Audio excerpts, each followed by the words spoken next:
Bonjour à tous, content de nous retrouver dans la présence du Seigneur, content de voir les doyens, surtout le doyen des doyens, et puis de voir tous les invités, de voir Luan avec Julia, que Dieu vous bénisse. Voilà, nous ouvrons sans tarder donc la parole de Dieu pour tranquilliser nos cœurs, surtout par les temps par lesquels nous passons. Amen. Ce sont des temps d'incertitude, des temps où on ne sait pas trop ce que demain sera. Déjà même on ne sait pas ce que ce soir sera. Mais nous voulons lever les yeux vers le Seigneur. Amen. Et nous fortifier dans sa présence. Tout à l'heure, nous étions en train de chanter « Nous te louons pour qui tu es ». Je crois que c'est ça véritablement le socle, le rocher, comme l'avons chanté, sur lequel nous bâtissons nos vies. C'est sur la personne du Seigneur. Amen.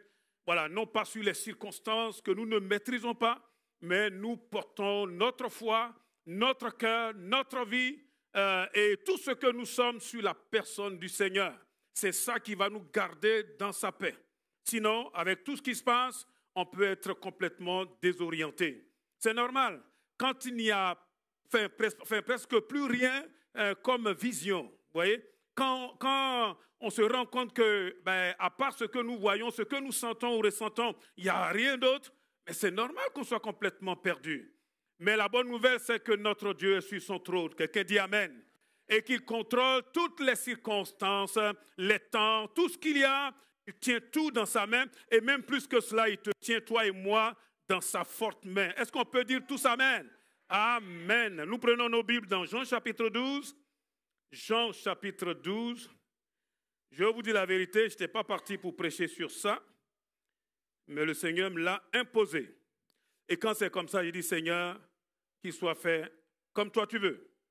Jean chapitre 12, je crois que ça doit être la version du semeur. Maintenant, si ça ne s'aime pas trop, vous verrez. Jean chapitre 12, à partir du verset 12. Le lendemain, une foule immense était à Jérusalem pour la fête.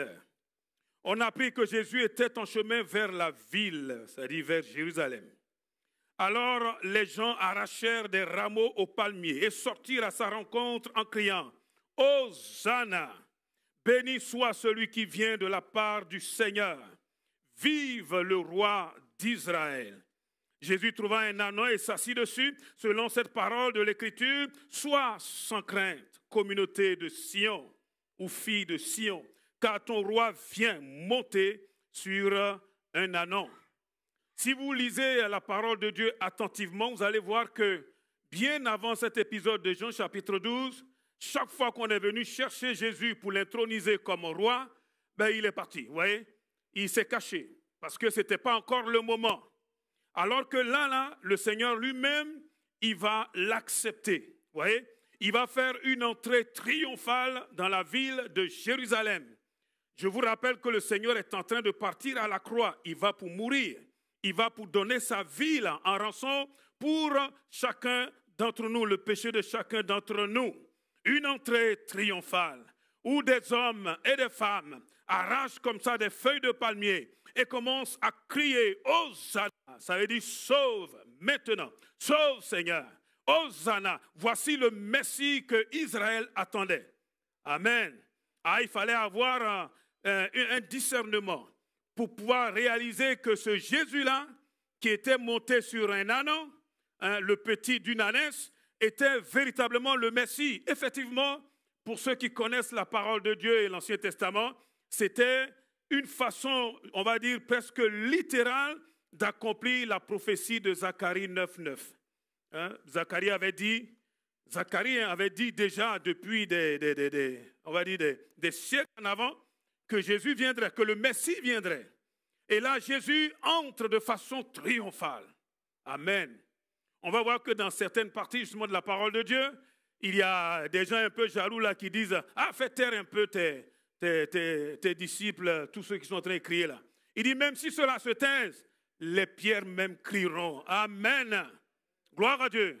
Il y a un temps où le Seigneur montre, il ôte le voile et il vient dans la lumière. Parce que dans la réalité, Jésus est véritablement roi. Amen. Roi. Vous savez ce que c'est qu'un roi? Un roi, c'est quelqu'un qui détient l'autorité, qui est souverain. C'est quelqu'un qui règne en maître. Tout à l'heure, quand nous étions en train de chanter, nous avons dit, il est Seigneur, sa vérité régnera. Ça m'a interpellé. Il est Seigneur. Amen. Il est le maître. Il est celui qui tient tout dans sa main. Alléluia. Il est plus que Seigneur, il est le Seigneur des Seigneurs. Dis quand même Amen. Hein?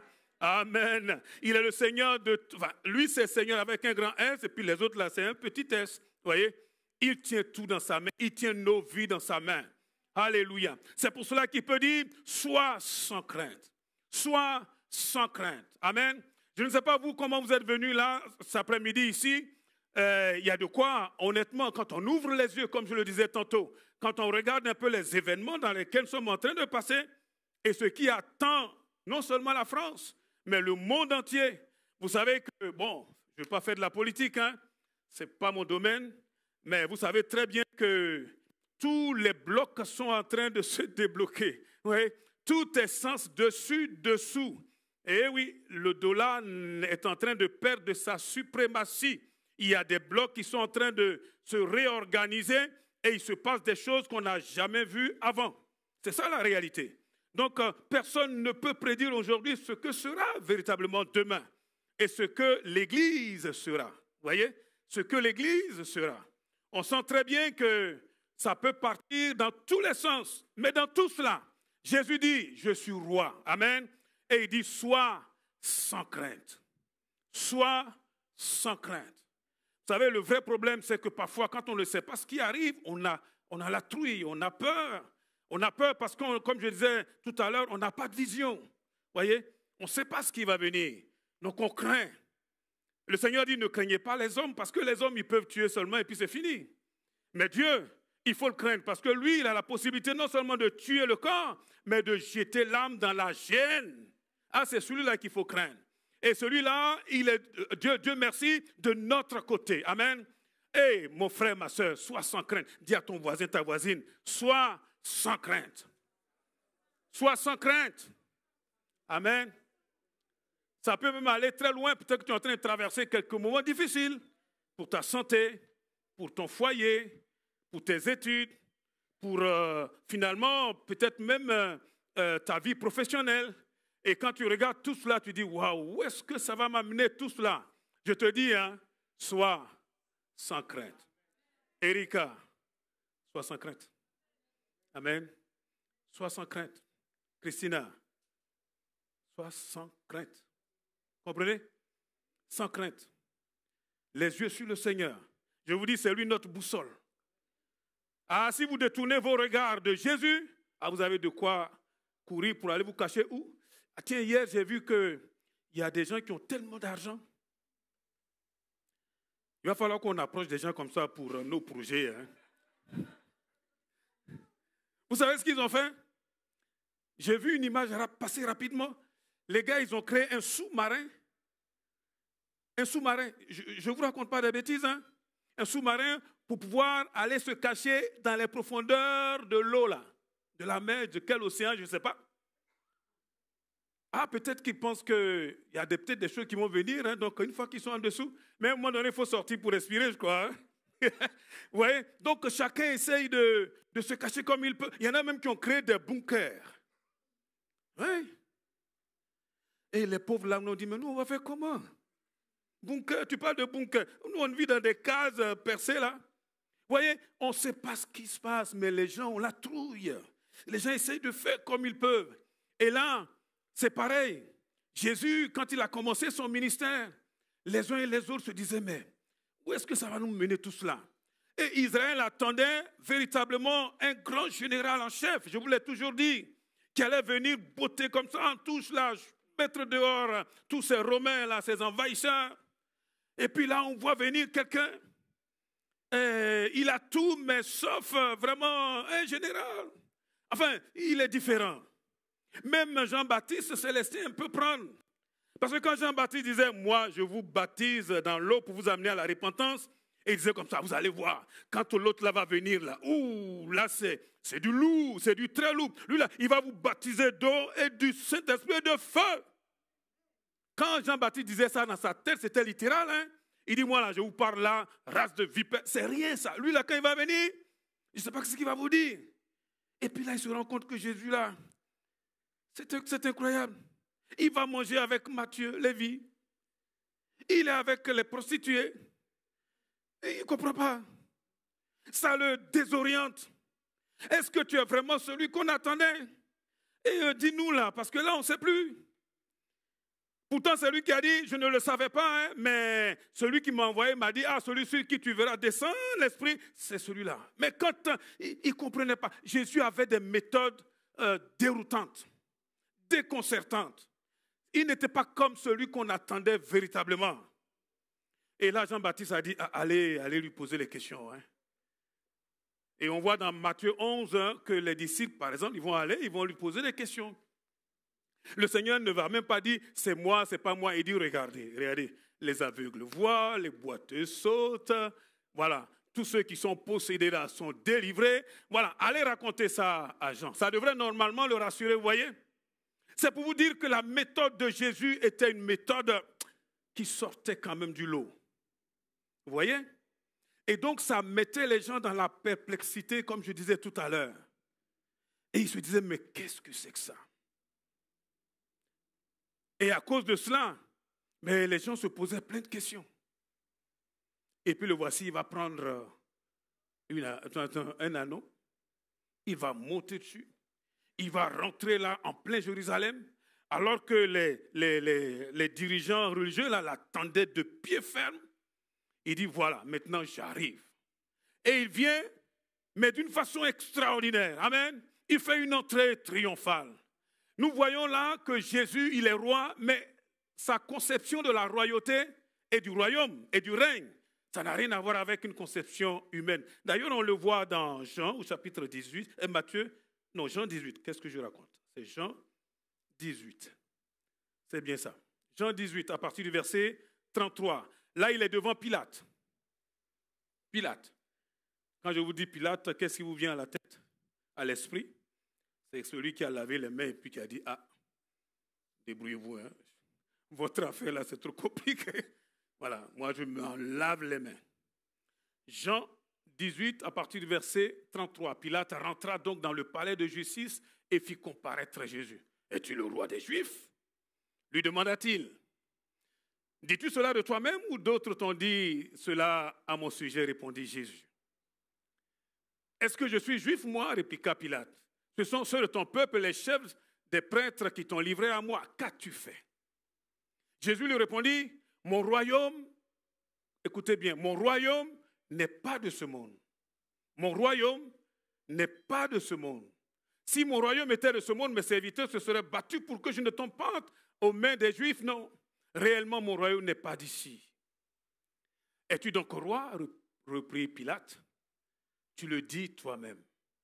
Je suis roi. Ouais, c'est la première fois qu'on voit Jésus parler clairement comme ça. Clair. Parfois, il dit, tu le dis, et puis il s'arrête là. Là, il dit, tu le dis, 2 points, je suis roi.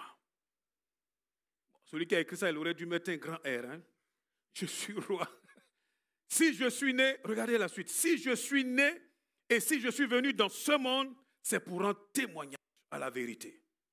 J'aime bien cette version-là, ça rend les choses claires. Parce que quand on le lit dans la version un peu compliquée, là, on passe à côté. Celui qui appartient à la vérité, écoute ce que je dis. Ouais, es-tu roi? Il dit, je suis roi.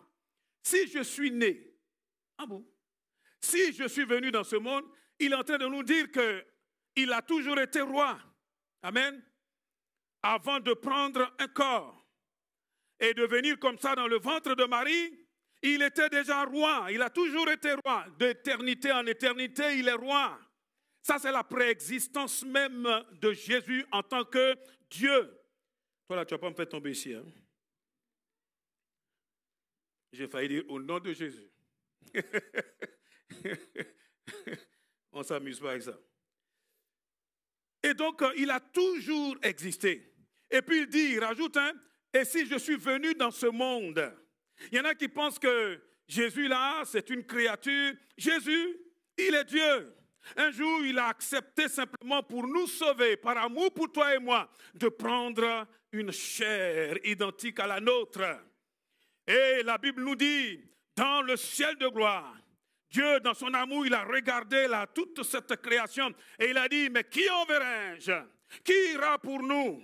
Qui ira pour nous là? Parce que le péché de l'homme est monté à un tel niveau. Il dit, qui irai-je? Et la Bible dit que dans le ciel, il y a un silence. Personne, aucun ange, aucun archange, aucun chérubin, tout ce que vous voulez. Personne, personne. Et là, le Fils de Dieu s'est levé, il a dit, me voici. Quelqu'un peut-il dire amen?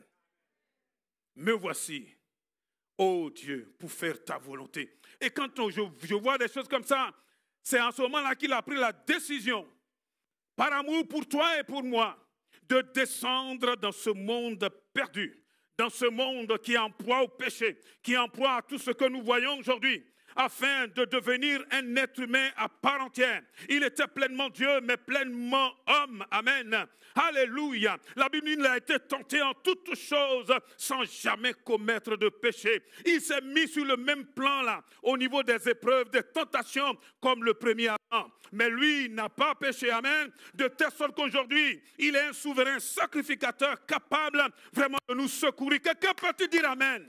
Alléluia. Capable de nous aider. Oh, le roi des rois. Amen. Mais je vous disais, vous voyez, ce n'est pas le roi à la conception humaine. C'est un autre royaume. Jésus dit devant Pilate, mon royaume n'est pas d'ici-bas. Mon royaume n'est pas de cette terre. Mon royaume n'est pas de cette mentalité. C'est un royaume supérieur. C'est un royaume céleste, spirituel. C'est un royaume extraordinaire. Une fois, j'ai entendu dans une discussion, enfin sur un plateau là, une dame qui traficotait justement dans les ténèbres. Elle était agent vraiment du diable. Hein. Elle a dit quelque chose, il n'y a pas très longtemps que c'est passé. Hein. Pour ceux qui regardent Point d'accord, vous verrez. Et elle disait comme ça, ici là, les gens me voient comme une pauvre femme. Ça m'a interpellé. Elle dit ici là, dans ce monde-ci là, les gens me voient comme une pauvre femme. Je ne suis rien. Mais de l'autre côté, c'est-à-dire dans le monde spirituel des ténèbres, elle dit, je suis une reine. J'ai des servantes. J'ai des gens là. Elle dit, j'ai plein de choses, j'ai plein de moyens. Mais de quel monde elle parle? Le Seigneur nous dit ici là, que son royaume n'est pas d'ici-bas. Amen. Son royaume est grand, son royaume est spirituel. Bien aimé, n'ayons pas notre, comment on appelle ça, nos yeux fermés simplement par rapport à ce que nous voyons, ce que nous entendons. Il y a beaucoup plus autour de nous que nous ne le sachions même. Là, comme je vous ai toujours dit, on pense qu'on est très peu, on pense qu'on n'est pas nombreux, on pense que ceci, cela, par rapport à ce que nos sens voient. Mais il y a un autre royaume, amen. Quelqu'un peut-il dire amen? En fait, même il y en a deux. Il y a le monde des ténèbres et puis il y a le monde du Dieu vivant. Alléluia. Oh, ma prière, c'est que toi, tu sois vraiment du bon côté. Parce que là, les temps sont en train de s'accélérer. Les temps sont en train de s'accélérer. Amen. Demande à ton voisin là, dis-lui, tu dois prendre position pour Dieu. Non, franchement, ce n'est plus le moment de jouer. Parce que tu ne pourras pas dire que tu ne savais pas. Tu ne pourras pas dire ça. Tu sais quoi? Le jour où tu seras devant le Seigneur, tu verras ta vie là défiler. Et tu verras justement tout ce que tu es en train de faire là. Tu vas m'entendre, oh Seigneur, merci pour ma voix qui va être entendue là-bas. Tu vas m'entendre dire, tu ne peux pas dire que tu ne le savais pas. Eh oui, pendant que tu peux encore, pendant que tu peux. Dites-moi, y a-t-il quelque chose qui soit plus important que notre âme? Y a-t-il quelque chose qui a autant de valeur que notre âme? Qui nécessite qu'on puisse perdre même son âme? Vous croyez? Ce monde-là, ça passe. Avec ses vanités, avec ses passions, avec tous ces tralala, ce monde-là passe, s'il vous plaît. Et ceux qui s'attachent à ce monde, ils vont passer avec. C'est ce que justement, il nous est dit dans 1 Jean 2, 15 à 16. Vous lirez ça tranquillement. Ne nous attachons pas à cette mentalité. Ce n'est pas le moment de jouer. C'est le moment d'être sérieux pour ta propre vie. Dans vie, il y a âme. Dans l'âme, il y a vie. Amen. En fait, l'âme, c'est vraiment, c'est la source de la vie.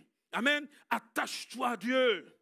Tout à l'heure. Hier, on était ici avec les jeunes et puis les célibataires et On était en train de parler et puis le pasteur a dit quelque chose qui est tellement juste. Il disait, pendant les vacances, c'est le temps de l'oisiveté, le temps où on fait n'importe quoi.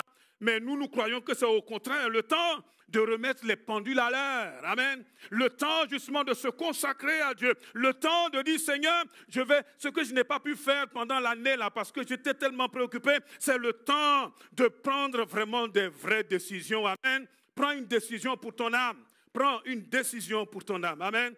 Et ne sois pas là piloté par des choses qui passent, qui n'ont même pas de temps et qui te bousillent ton temps. Oh, gloire à Dieu. Amen. Mon royaume n'est pas d'ici-bas, dit Jésus. Si mon royaume appartenait à ce monde, mes serviteurs se seraient battus pour que je ne tombe pas aux mains des chefs des Juifs.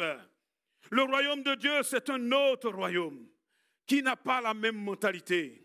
Vous voyez, Jésus ne vient pas là comme celui qui vient, voilà, il montre qu'il peut tout faire. Bien sûr qu'il peut tout faire, mais ce n'est pas la force des hommes.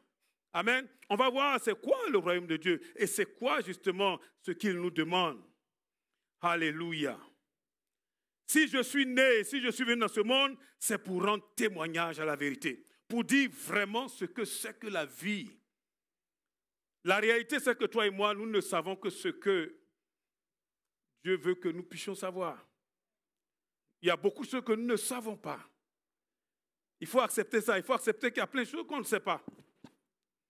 Moi, j'aime l'astronomie et les astres. Je suis fasciné par la création. Je suis fasciné.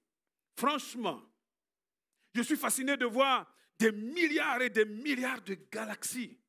Galaxies. Je suis fasciné de voir, comment on appelle ça, ces poussières-là d'astres. Oh. Et je réfléchis. Dans ma petite boîte-là, je me dis, mais tout ça, ça vient d'où? Alors, il y en a là qui sont tellement intelligents, ils disent, ça vient du hasard. Il dit, il y a un petit qui a dit à son papa, mais le hasard, là, il vient d'où? Il dit, ah, la bonne blague. Et on voit que tout ça, ça tourne dans une élégance. Oh mon Dieu. Oh mon Dieu. Je suis en train de dire que nous ne savons pas tout. Vous voyez leur fameux télescope James Webb. Il y en a qui sont au courant de ça, qu'ils ont lancé il n'y a pas très longtemps, là, qui est en train de percer justement le cosmos. Il n'y a pas longtemps, hein? Mais ce que ce télescope-là nous renvoie, la plupart de nos théories là, sont en train d'être balayées. On pensait que tout ça est en train de tomber. Même Einstein, il n'Einstein pas trop. Hein? Ah oui. Ouais, nous pensons connaître. Nous ne savons rien. Nous ne savons rien. Ça fait à peine quelques années, toutes les théories là sont en train de passer comme ça. On disait, ah oui, mais on sait, je sais. On ne sait pas. Le Seigneur est venu dans ce monde pour montrer la vérité. C'est-à-dire ce qui est véritablement la vérité. Amen. C'est pour ça que quand on n'a pas Jésus, on est perdu. On est perdu.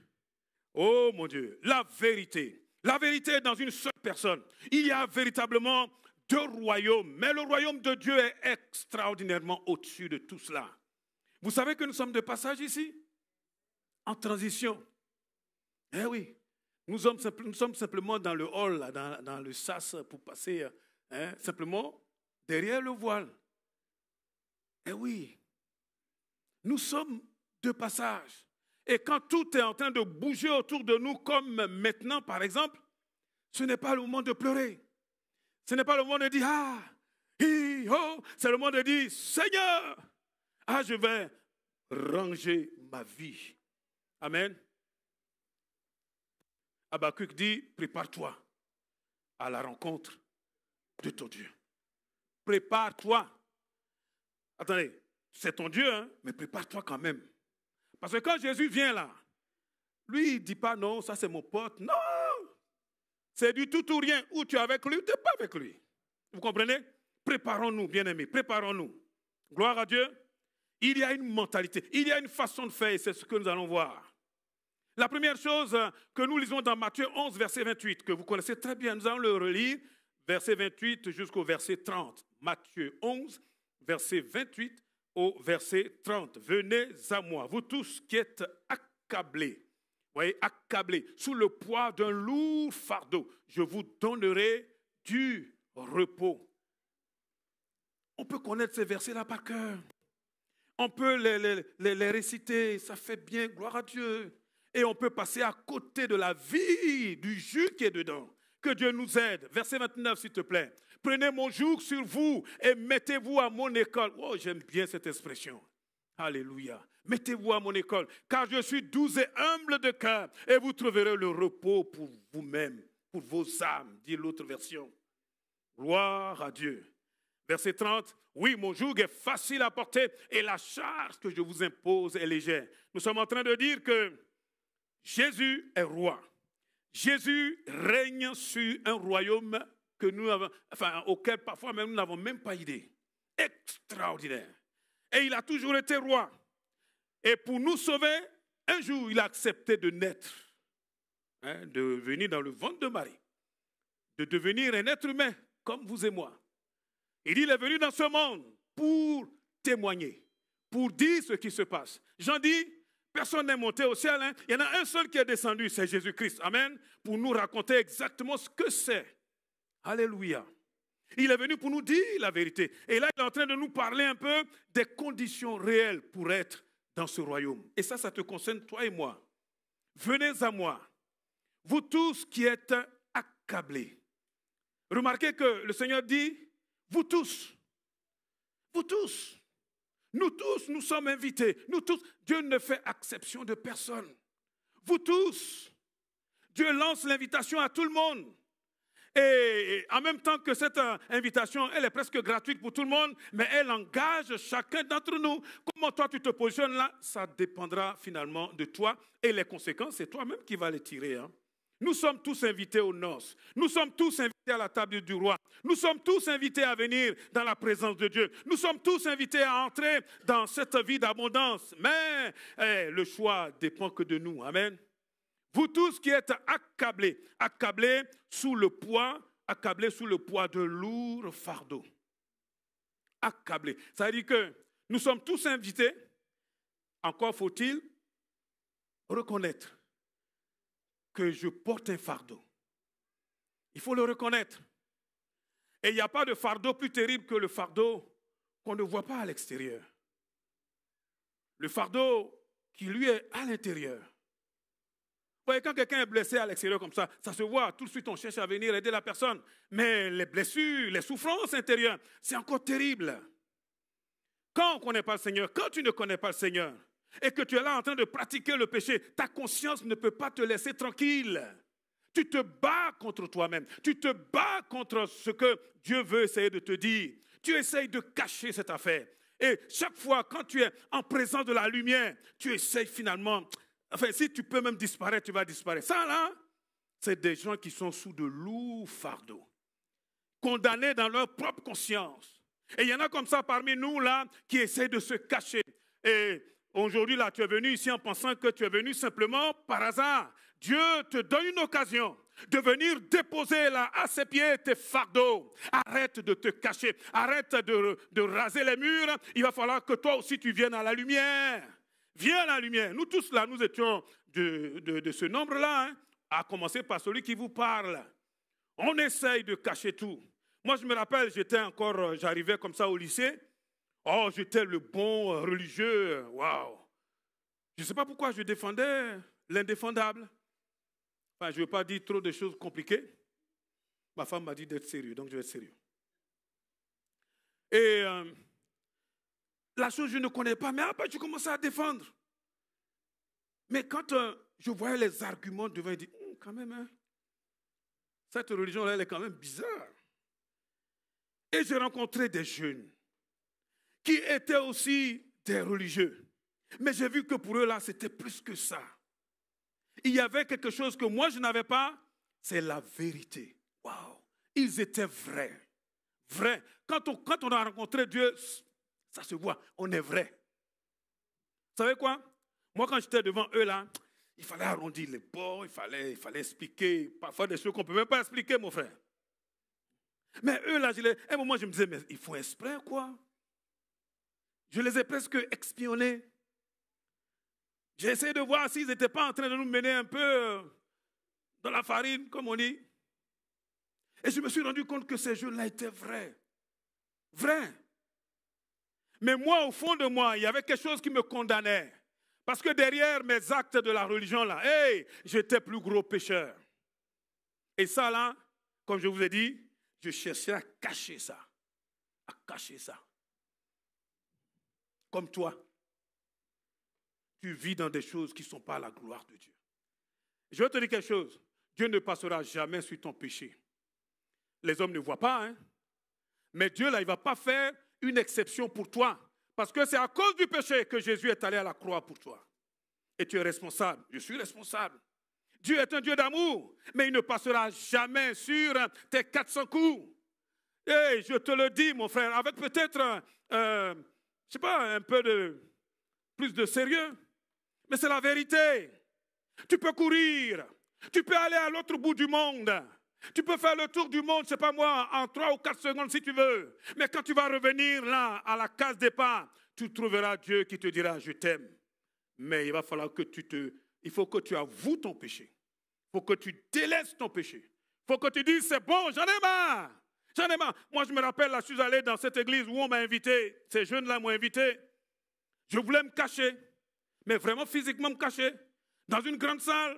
Je ne sais pas pourquoi le prédicateur, là, attendez, ce monde-là, il m'a vu. Laisse-moi tranquille, mon gars. Il dit, toi, wow. Je vous ai dit, hein, j'étais contre le mur. Donc tout le monde se retourne pour regarder. Moi, ah Seigneur. Il dit, toi.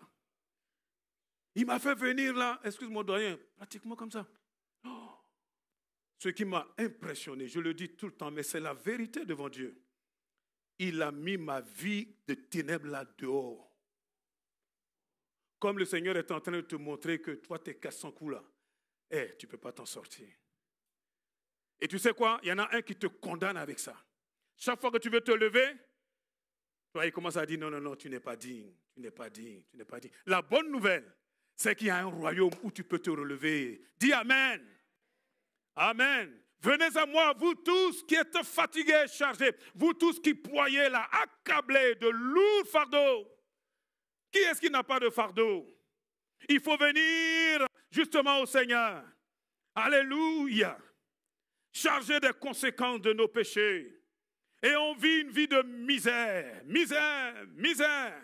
On essaye parfois même d'intégrer ça dans une certaine logique scientifique. Je ne sais pas comment on fait.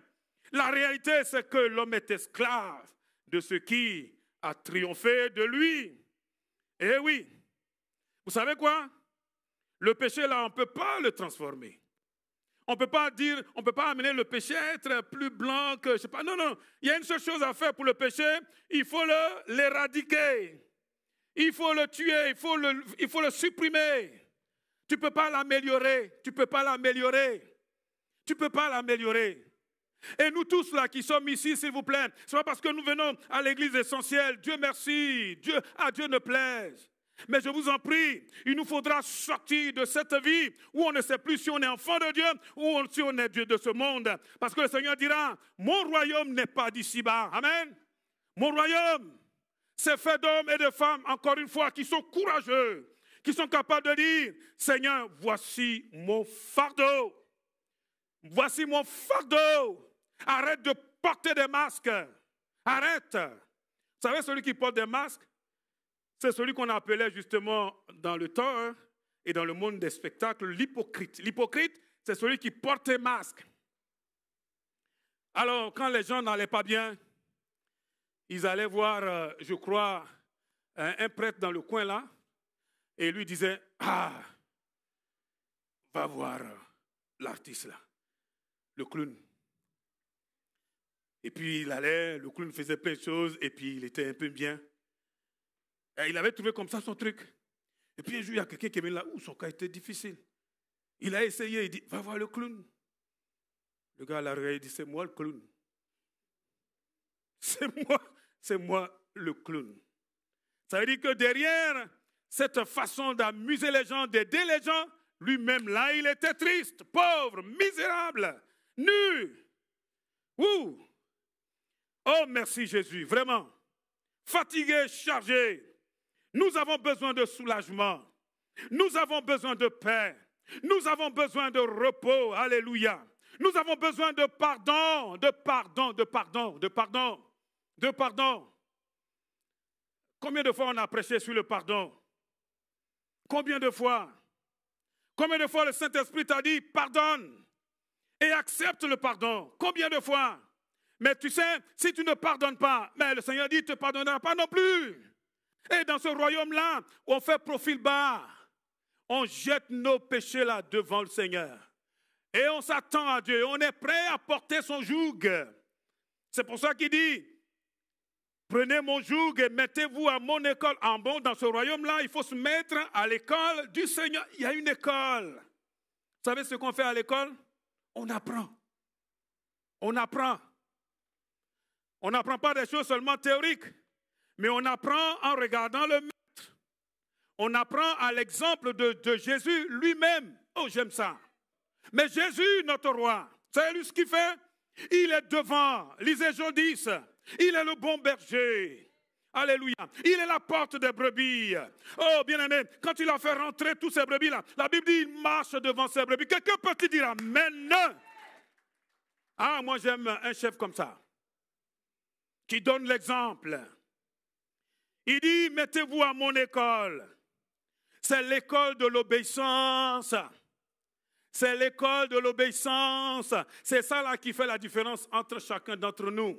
Nous entendons le même message. Nous lisons la même parole de Dieu. Nous sommes tous au bénéfice des mêmes grâces. Mais comment nous répondons? C'est ça qui fait la différence.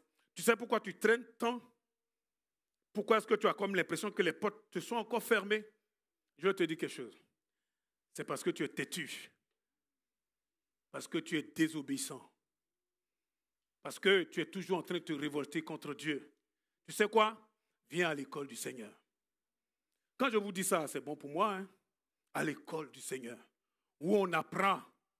On n'a jamais suffisamment appris, on apprend. Et pendant ces vacances-là, Seigneur, je vais apprendre encore plus. Amen. C'est facile de dire, ah, l'autre là, l'autre là, l'autre là. Mais et toi, et moi? J'apprends. J'apprends quoi? À obéir au Seigneur. À obéir. Quand le Seigneur dit pardonne, ça me fait mal. Ça va même peut-être me tuer. C'est dur pour moi. Ça n'est pas dans mes habitudes. Pardonnez. Comment voulez-vous que je pardonne? Dans un monde de brutes. Vous ne savez pas tout le mal qu'on m'a fait. Hein? Vous savez quoi? Pour survivre, j'ai dû me refaire une sorte de carapace. Et j'étais pire qu'un hérisson. Avant que tu t'y frottes, tu as déjà piqué, mon gars. Et tu me demandes d'aller pardonner. C'est quoi le pardon? Et pourquoi c'est moi qui dois faire le premier pas? Le Seigneur te dit, pardonne. Dis à ton voisin, à ta voisine, pardonne. Dis-lui encore. Dis-lui sérieusement, pardonne. Et tu vivras. Dans ce royaume-là, tu pardonnes. Et tu es venu à ton épouse, tu es fâché, fâché, fâché, fâché. Tu es fâché contre elle. C'est dur hein, de vivre avec une femme. Est-ce qu'il y a quelqu'un qui est content de ça?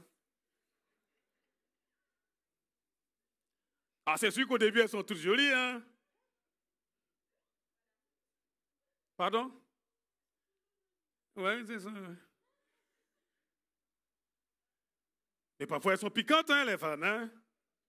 Et puis, elles savent te piquer là où il faut, là. Il n'y a pas que les femmes. Ah, les femmes, ouais, là, les femmes qui sont en train de se réveiller, là. Dans la réalité, qu'on soit homme ou femme, on est tous pareils. Celui qui est blessé, il blesse toujours les autres. Et comme nous sommes tous blessés, le pire, c'est de se dire, on est tout jeune là.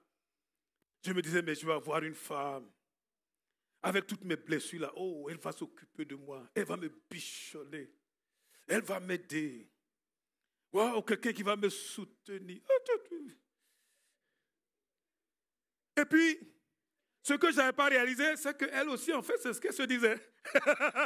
Ah, tu vas voir un gars, un vrai homme, hein, mon frère, un vrai homme. Vrai homme, tu parles de vrai homme. Le gars, il est complètement brisé. Il dit, je vais avoir un vrai homme, un vrai mari. Tu vois un vrai mari.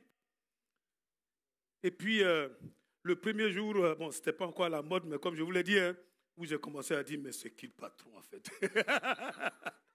C'est qui le patron? Dis où? C'était pas mieux, hein? On est tous blessés, amen.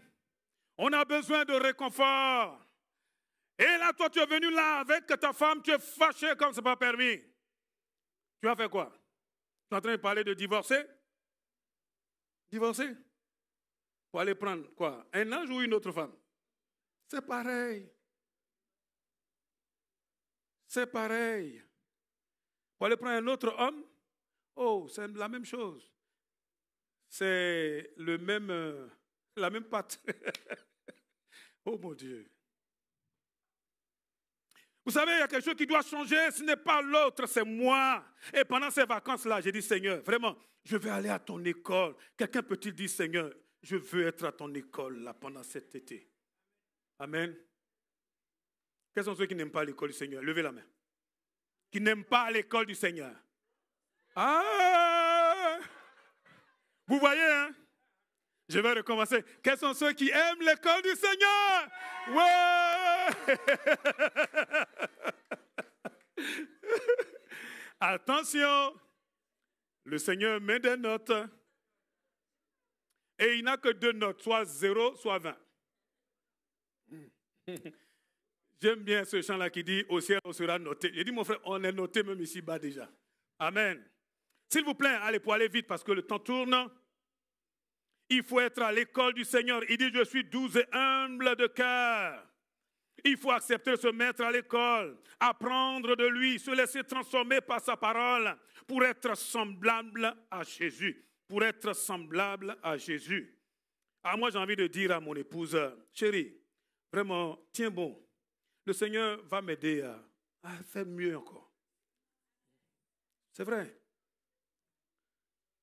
Parce que même 40 ans, 50 ans, ça ne suffit pas. Hein? J'ai encore des pointes. Enfin, ils sont plus petits, mais ça pique encore. Oh Seigneur, débarrasse-moi de toutes les pointes. Alors, s'il te plaît, ne rejette pas ton épouse. Ne rejette pas ton épouse. Quand je parle comme ça d'hommes et de couple, même des enfants. Ah, quand un enfant tourne mal, c'est dur, dur, dur. Est-ce qu'il y a des parents dans la salle là qui comprennent ça? C'est dur. Tu as tellement désiré cet enfant. Tu as tout fait. Tu as crié à Dieu. Même quand tu ne connaissais pas le Seigneur, tu criais à Dieu, donne-moi un enfant, donne-moi un enfant, donne-moi. Un peu comme, mon Dieu, Anne. Dis, donne-moi un enfant ou bien je meurs. Et le pauvre Elkanah, il a dit, mais attends, je suis Dieu là pour donner des enfants? S'il vous plaît. Et on a l'enfant. Et puis l'enfant commence à... C'est dur. C'est dur. Là, il y en a qui sont là, qui ont des idées pas bien. C'est ton enfant. C'est ton enfant. Nous sommes dans un royaume supérieur. Peut-être même que tu n'en verras même pas le bout. Je ne dis pas ça pour vous décourager. Hein. Je connais un couple, au moins un, qui a prié pour ses enfants. Je crois que c'était au moins 3 ou 4. Pour qu'ils se donnent au Seigneur. Oh mon Dieu, ils ont passé toute leur vie à prier pour leurs enfants. Vous savez quoi? Un jour, je ne le souhaite à personne, fauchés tous les deux, papa et maman, ils n'ont jamais vu leurs enfants se convertir. Quelqu'un dira, oui, mais Dieu, pourquoi tu fais ça? Vous savez quoi? C'est devant les cercueils. C'est quand les enfants là ont vu papa et maman là, dans les cercueils, c'est là qu'ils se sont convertis. Dieu est Dieu, amen. Ne te relâche pas. Ne te décourage pas. Nous sommes dans un royaume où c'est Dieu qui mène les choses. Nous devons être à l'école, à l'obéissance. Amen. Persévère. Dieu peut changer les choses. Et ici, là, nous devons apprendre la douceur et l'humilité du Seigneur. La douceur. et l'humilité du Seigneur. Je termine avec, rapidement s'il vous plaît, dans Jean chapitre 13. Donc juste après Jean chapitre 12, le Seigneur s'en va à la croix. Il va réunir ses disciples. Il va faire un truc. Excusez-moi, il va poser un acte. Mais c'est fou. Je vous rappelle que l'autre là, l'Iscariote, Judas, il était là. Hein?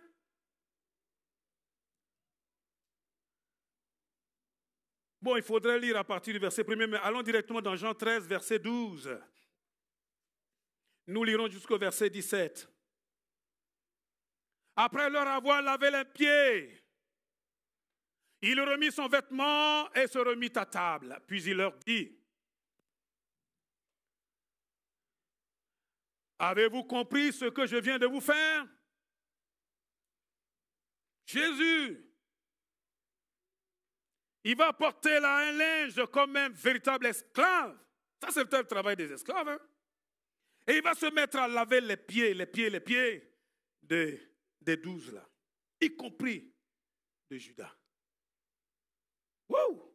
Tu sais que le gars, il va dans quelques instants seulement là, parce que c'est dans la même scène là que le diable va rentrer en Judas. Donc, il sait que dans quelques instants là, le gars, il va le trahir. D'ailleurs, une petite parenthèse. La Bible nous dit que Jésus savait dès le départ, depuis le départ, celui qui le trahirait. Oui ou non? Est-ce qu'il en a parlé? Non. Si nous, on était à la place de Jésus, qu'est-ce qu'on aurait fait? Imaginez que Jésus ait lâché un petit mot en disant, Pierre, tu sais, hein, le gars là, c'est un traître. S'il avait dit ça, devinez, qu'est-ce qui se serait passé? Les 11 allaient le tuer. Ils allaient l'achever. Dès le départ, Jésus savait. Vous voyez la mentalité dans ce royaume? Et nous, là, on parle à tort et à travers des frères et des sœurs. Hey, il faut arrêter ça. Dis à ton voisin, arrête ça. Non, il n'a pas bien entendu. Arrête ça. C'est important, hein? Arrête. Arrête. Il dit, vous m'appelez maître et seigneur et vous avez raison, car je le suis. Si donc moi, le Seigneur et le maître, je vous ai lavé les pieds, vous devez vous aussi vous laver les pieds les uns aux autres. Je viens de vous donner un exemple pour qu'à votre tour, vous agissiez comme j'ai agi envers vous. Vraiment, je vous l'assure. Waouh! Un serviteur n'est jamais supérieur à son maître, ni un messager plus grand que celui qui l'envoie, bien sûr. Si vous savez ces choses, vous êtes heureux, on lit ensemble, à condition de les mettre en pratique. Allez, relisons le verset 17. Si vous savez ces choses, vous êtes heureux à condition de les mettre en pratique. Amen. Maintenant, on va le personnaliser. Je sais ces choses. Doucement. Bon, je ne vais pas rentrer dedans. Je sais ces choses. Je suis heureux parce que je vais les mettre en pratique. 1, 2, 3, ensemble. Je sais ces choses. Je suis heureux parce que je vais les mettre en pratique. Il y en a qui n'ont pas parlé. Hein. Claude, je ne t'ai pas entendu parler. On va recommencer. Allez, 1, 2, 3. Je sais ces choses. Je suis heureux. Je vais les mettre en pratique. Amen. Gloire à Dieu. Vous voyez là, Jésus, il démontre son message littéralement dans la pratique. S'il vous plaît, soyons serviteurs les uns des autres. Aimons-nous vraiment. Pourquoi? Parce que notre royaume n'est pas d'ici-bas. Dans le ciel, là, toi et moi, on va régner pour l'éternité. Pour l'éternité. Tu t'imagines? Dans le ciel. Dans le ciel. Pour toujours. Mais si tu as du mal à me supporter, là, ça va être compliqué. Heureusement que le Seigneur va nous transformer un peu avant. Mais il nous dit ici, faire comme Jésus a fait. Qu'est-ce que nous venons de voir? Nous venons de voir que Jésus est roi. Nous venons que le Seigneur règne sur un royaume qui est inébranlable. La Bible dit qu'il vit dans une lumière inaccessible. Bien aimé, c'est ça la vérité. La vérité, c'est que notre vie là ne s'arrête pas ici-bas. Hein? Bon, je le dis à mon épouse, parfois c'est dur pour elle, mais je vais vous le dire aussi. Je vous en supplie. Le jour où je partirai, ne pleurez pas. Dis seulement, il est rentré à la maison. Amen. Ouais. Même je vais vous dire plus. Il y a des moments où j'ai envie de partir. Mais bien sûr. Mais bien sûr. Mais bien sûr. Mais bon, de temps en temps, quand j'ai mal au pied, là, j'ai dit, docteur, merci beaucoup. Ça, c'est le côté humain. Il rigole parce qu'il me connaît. Mais dans la réalité, s'il vous plaît, le meilleur là, c'est encore devant. Mais d'ici, pendant qu'on est là encore, épousons la mentalité de ce royaume. Faisons ce que le Seigneur lui-même il a fait. Amen. Amen. Aimons-nous. Supportons-nous. Amen. Aidons l'autre à se relever. Sortons là des micmacs et des macmics. Arrêtons de raser les murs. Venons à la lumière. Quand ça ne va pas, vous savez quoi? Ça ne va pas. Ne fais pas semblant. Ne fais pas semblant. Surtout quand tu as mal à l'intérieur, là. Viens voir un ancien, un pasteur, un responsable. Tu lui dis, ça ne va pas. Tu sais quoi? Dieu va t'aider. Il y en a qui jouent au dur, là. Ils sont en train de mourir, mais ils jouent au dur. Ça, là, ça n'est pas la mentalité du royaume. Quand ça ne va pas, on dit au secours. Bien-aimé, priez pour moi. Amen.